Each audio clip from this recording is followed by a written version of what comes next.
Funding for the production of Folks is provided in part by the Friends of LPB. And I feel like this place is not what you call sentimental place to be in. It seems like just in heaven. The things it does for us. And the salary that I make, I enjoy it because I worked for it and I know I earned it. And they're proud of their courage. And other people who perform, they don't send the same message that the mentally handicapped do. The mentally handicapped send a great message, which is you can overcome anything if you make up your mind that you can.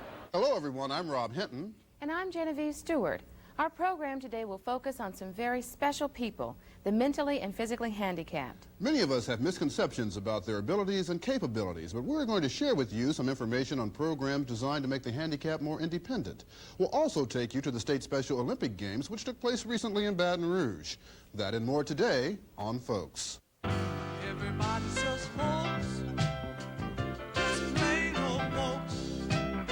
Everybody just people all over the world. Folks who live, folks got to give, folks got to care, ooh, folks got to share. Our world is small, so very small. What touches one of all, ooh, touches us all. To stay alive, just to survive, folks got to be in harmony.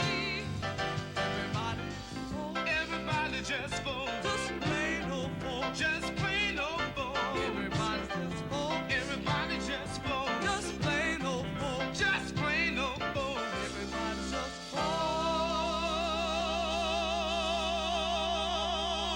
Today we are seeing people with serious physical or mental handicaps lead happy, normal, productive lives. It wasn't all that long ago when such people were usually doomed to lead helpless lives. They had to depend on their friends and families for support and care. Now, modern science has not found cures for many handicaps, but it has found ways to help handicapped people live more independently. Today we are seeing people with intelligence below normal being trained to work and live happily with people of normal intelligence, as we found out recently when we visited C-BARC, the Caddo-Bossier Association for Retarded Citizens. The program at the David Goldman School utilizes a multidisciplinary team to meet the unique medical, emotional, and educational needs of high-risk infants and preschool handicapped children. High-risk children are those youngsters who are considered to be at great risk of developmental disability because of some problem occurring before, during, or after birth. The Infant Intervention Program at Goldman for children up to 3 years old includes medical clinics, developmental assessment clinics, and home training and family counseling in 13 Northwest Louisiana parishes. The youngsters you see here are taking part in the Goldman School's Day Developmental Training Center. The center is for children 6 months to 7 years old, and classes are conducted daily. An individual educational program is established for each child, a program that includes occupational therapy, physical therapy, and adaptive physical education. At Goldman, there is also a lot of emphasis on language development. For example, speech therapy sessions for youngsters who need it. From Goldman, many of the children go on to attend classes in the Caddo Parish school system. C-BARC also has an adult services division for mentally retarded adults over 18 years old. The single most important aspect of the adult services division is the work activity program. More than 300 workers take part in the program, either in a sheltered environment like the ones you see here, or they hold jobs in the private sector. Why is work so important to the retarded citizens who work in your sheltered work program? It gives our folks a chance to be like everybody else.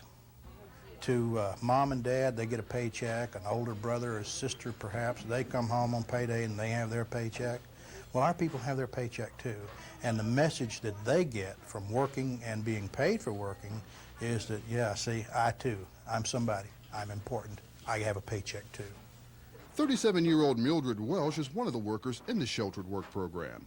We have appreciated a lot of things that I enjoy up here because this place to me a lot of pleasure to me, a lot of friends around me. And so the things that they perform for me, I've been on style shows. And I have been on shows for my mother and daughter's banquet. I was performing in it. And 2 style shows that they gave me from up here. And so far, I have really enjoyed myself. And the things that most of are Mr. Ellis, Miss Polson, and my instructor, Pat Fisher, and all the employees. And I love everything that they've done for me. And I feel like this place is not what you call sentimental place to be in. It seems like just in heaven. The things they does for us. And the salary that I make, I enjoy it because I work for it and I know I earned it. This is a home in one of Shreveport's middle-class neighborhoods, but it is also a group home for 6 mentally retarded men. All of the men work and lead lives pretty much like the rest of us so-called normal people. There are 9 such homes in the Shreveport area. Each has a housekeeper and surrogate parents. What are some of the misconceptions that we have about the abilities and capabilities of retarded people? People associate mental retardation with mental illness, and that just is not so. There's no connection between mental retardation and mental illness. You can have a person with a very, very low IQ be well adjusted at his or her level and not show any trace of mental illness at all. And on the other hand, you can have a person with a very, very high IQ, 120 or 130, and be severely mentally ill. So there's a great, great difference between mental illness and mental retardation. And the public, by and large, just cannot make that distinction for you. As a result, they tend to fear mentally retarded people, and those fears are unfounded and unjustified, I think. Rob, how did you feel about your trip to Shreveport?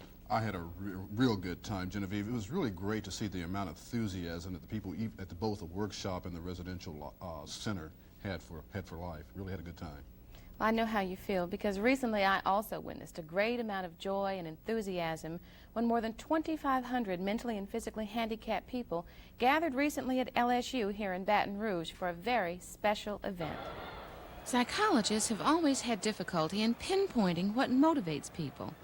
But one type of motivation is easily identifiable: the love and training devoted to the mentally handicapped who compete in the Special Olympics.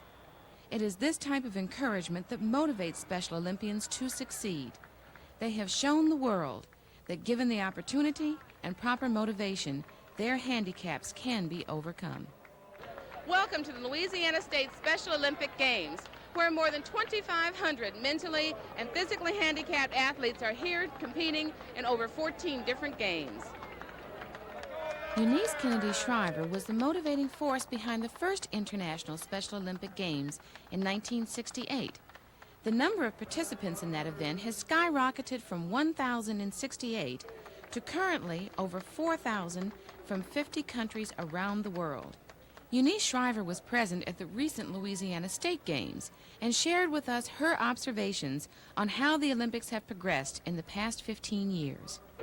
Mrs. Shriver, what changes have you seen in the Special Olympics since they began in 1968? Well, the thing you see most of all, I think, is how much more ability these children have in the different sports. It's really amazing, and that has come about because of training. We have good coaches who are well trained, teaching these children to perform in these sports, and that's absolutely essential.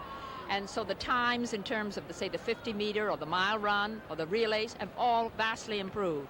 The swimming, vastly improved. We've got 14 sports now open to these young people and the adults, and the children are getting better and better in all of those sports. What do you see as the most important thing coming out of the Special Olympics? I hope a new respect for the mentally retarded, that they can do practically everything that other people can do, and that they have a potential to fulfill just like the rest of us, and they ought to be given the opportunity to fulfill that. And I think the second most important thing is that parents understand, particularly if their child comes into Special Olympics, he has enormous opportunities to develop his heart and soul, really, and they do too. And they can understand that their child is somebody, as I say, to respect and to work for, They get into buses, they travel, they spend overnights in motels, they meet great athletes like Rayford Johnson, they participate with thousands of people cheering for them, they're in parades, they see the governor watches them, senators, everybody sees them, and they're proud of their courage. And other people who perform, they don't send the same message that the mentally handicapped do. The mentally handicapped send a great message, which is you can overcome anything if you make up your mind that you can. Enthusiasm, competition, and team spirit are filling this gym here at LSU, where the Louisiana State Special Olympics are being held. 2,500 mentally and physically handicapped athletes are competing from all across the state. Of that number, 350 will be back in July to represent Louisiana during the International Special Olympics. Volunteerism is another important chapter in the Special Olympics success story. Whether working as judges, coaches, huggers, or drivers, in whatever capacities volunteers serve, the personal rewards are great, as this volunteer expressed. Cathy, why are you here volunteering today with the Special Olympics? Well, I've worked in special education about half of my life, and I've always been involved with the Special Olympics. How do you feel being out here today? It's great. Seeing the kids participate and just getting to help out in any way is really great. Will you be back for the International Olympics? Absolutely. The athletes themselves tell the true story of the Special Olympics. The joy and sense of accomplishment is evident on the faces of the competitors. Actually, there are no winners or losers in the Special Olympics. Every competitor is a winner, but many receive awards for their superior performance. What is your name? Charles. Where are you from? Franklin, out to the scene. Franklin, out to the scene. And what did you just win? 50-yard dare. That's great. Congratulations. How long have you been training to come here? A long time. A long time? Yes, ma'am. How do you feel about it? All right, I agree. That's great. Congratulations. Thank you.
Right now, officials with the Special Olympics are gearing up for the 6th International Special Olympic Games, which will take place in Baton Rouge at LSU from July 12th to July 18th.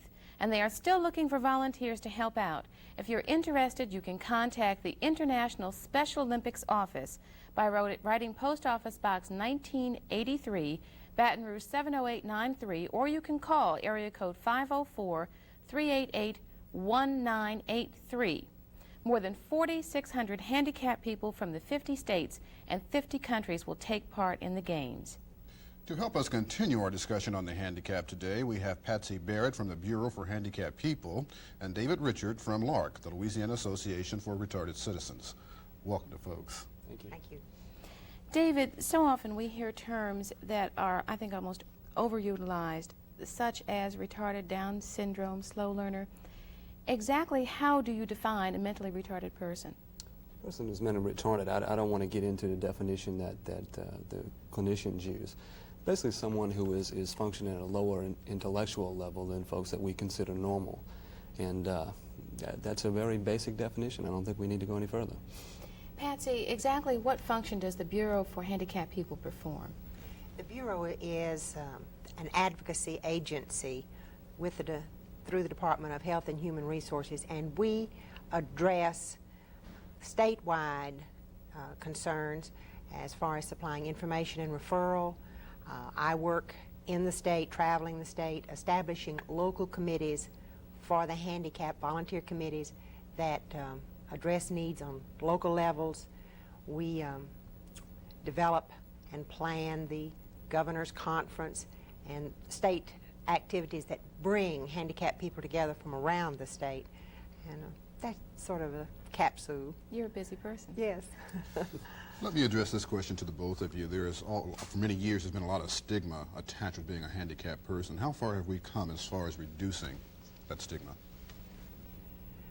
Speaking for disabled persons who have physical disabilities such as mobility impairment, hearing impaired, visually impaired, we've come a long way as far as laws are concerned. Now enforcement's a whole different thing, but we do have a lot of good laws on our books. We've come a long way in bringing to the attention of architects and persons who design the environment in which we live that the need is there for access for mobility impaired persons and designs for visually impaired persons.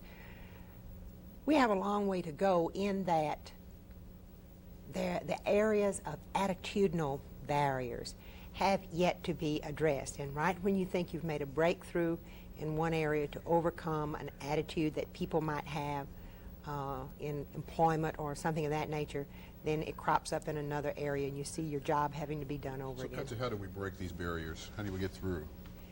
It's a matter of public education. It's also important, I think, for handicapped persons to be visible and out there doing things and being seen. And it's the responsibility of handicapped people to become knowledgeable about the laws that govern their lives and where their rights are, and to be vocal. So I guess when you say in 2 words, visible and vocal, and let the general public realize that we are worthy citizens and worthy people. David, let me ask you the same question I asked Ed Ellis from C-BARC.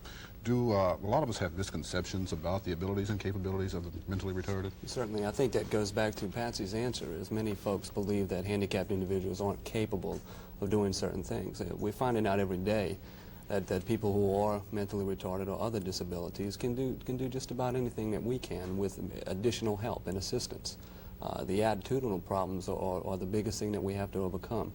In C-BARC, the sheltered work programs and things such as this are bringing this out, and we're no longer keeping people who are mentally retarded in institutions. We're bringing them into communities. And that's very important for self-image and for the person who is handicapped, for their abilities to lead a quality life.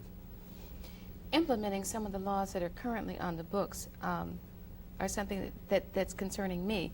When I did a little bit of research, I found that the 1973 Rehabilitation Act, that of the programs that were legislated, only 50% of them are in operation now. And among the sheltered workshops, which employ a large majority of the handicapped people, that many of them only receive 50% of the minimum wage. What can we do to try to implement the laws that are currently on the books? I think the implementation, again, goes back to visibility, and advocacy organizations such as ours really pushing hard. And the ideal situation would be when everybody, where every individual in a community, would push for implementation of these things. So education, awareness, and visibility are extremely important in that aspect also. I also ran across another disturbing statistic, Patsy, and maybe you can clarify this for me, that there's an unemployment rate among handicapped people that is 58%. In other words, only 42% are employed, 58% are unemployed.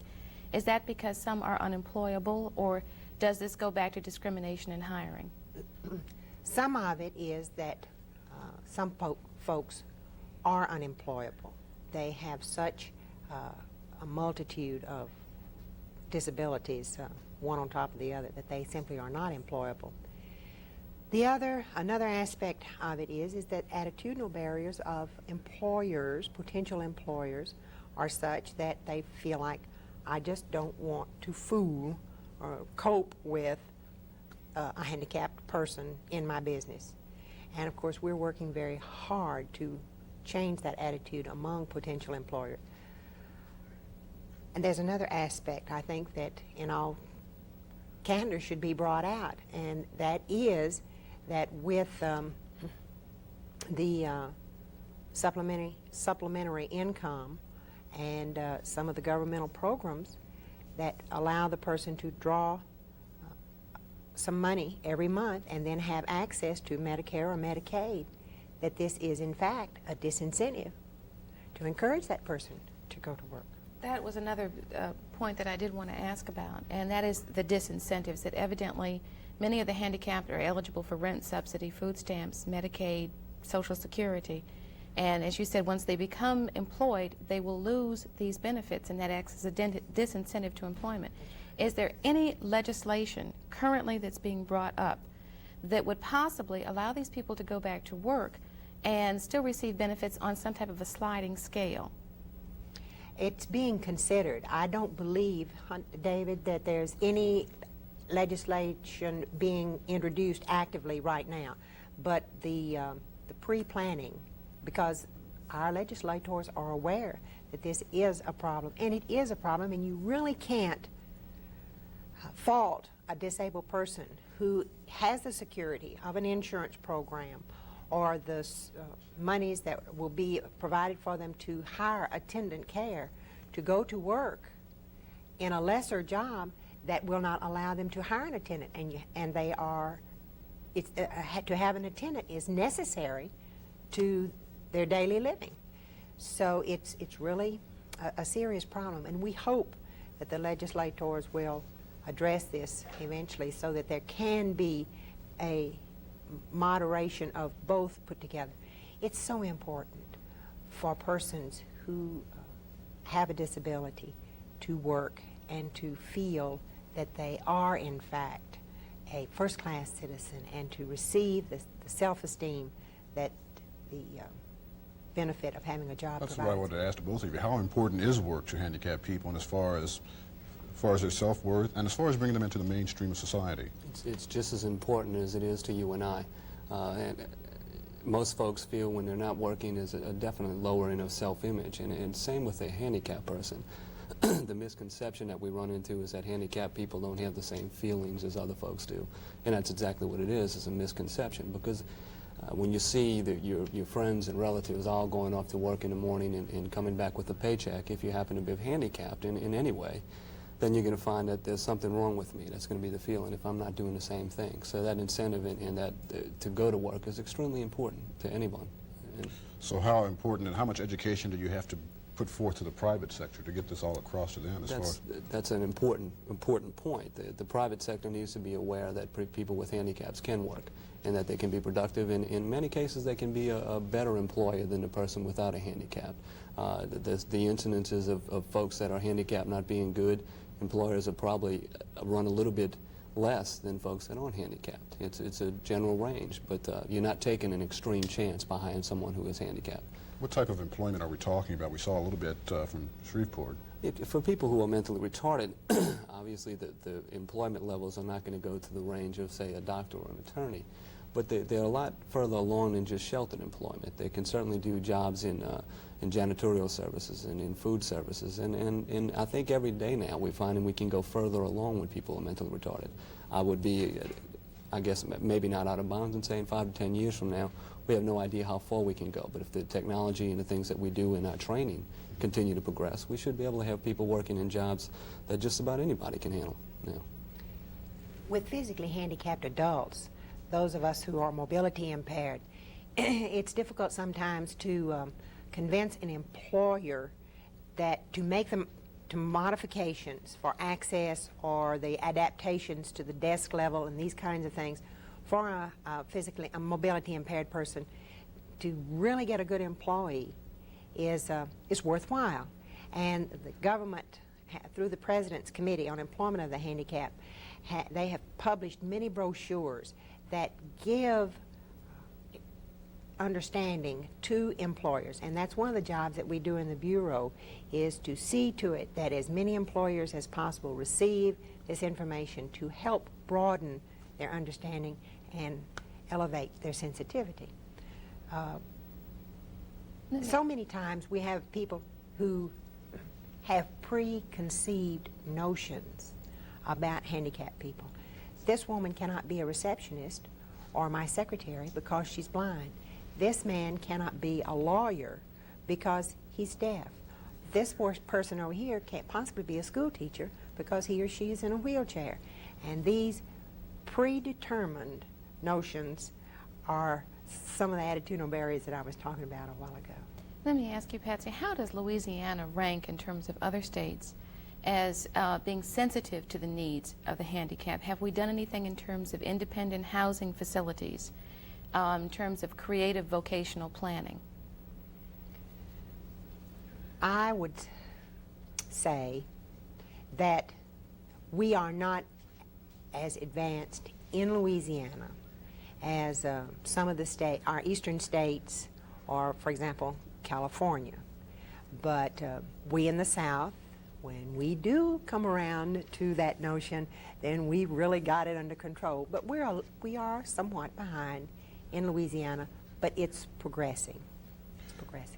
We have a couple of minutes left. David, it's almost anti-American to say anything against programs for the handicapped, but which programs would you like to see more support, manpower, and money go to? I think programs that emphasize community living and community employment, those type of things. I don't want to say anything negative about large institutional care because it served a purpose, but I believe we're finding today that community living and community alternatives are the most important steps we can make.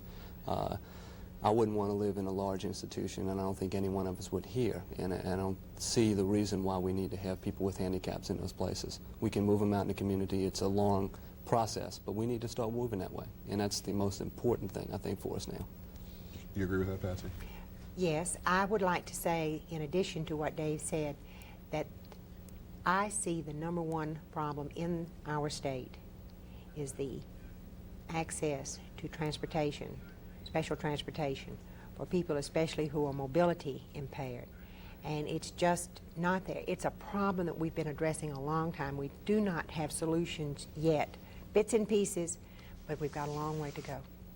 Well, hopefully with the coming of the International Special Olympics and the State Games just being held, all of this will make people more aware of the job that still lies ahead for Louisiana. Our time has run out for today. I'd like to thank you, Patsy Barrett and David Richards, for being with us.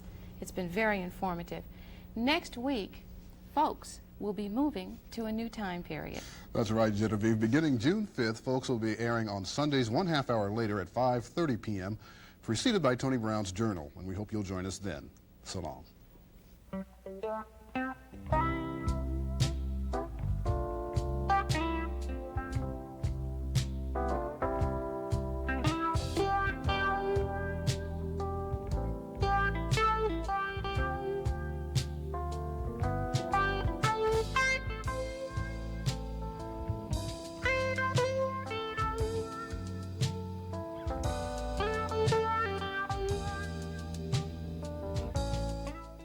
Funding for the production of Folks is provided in part by the Friends of LPB.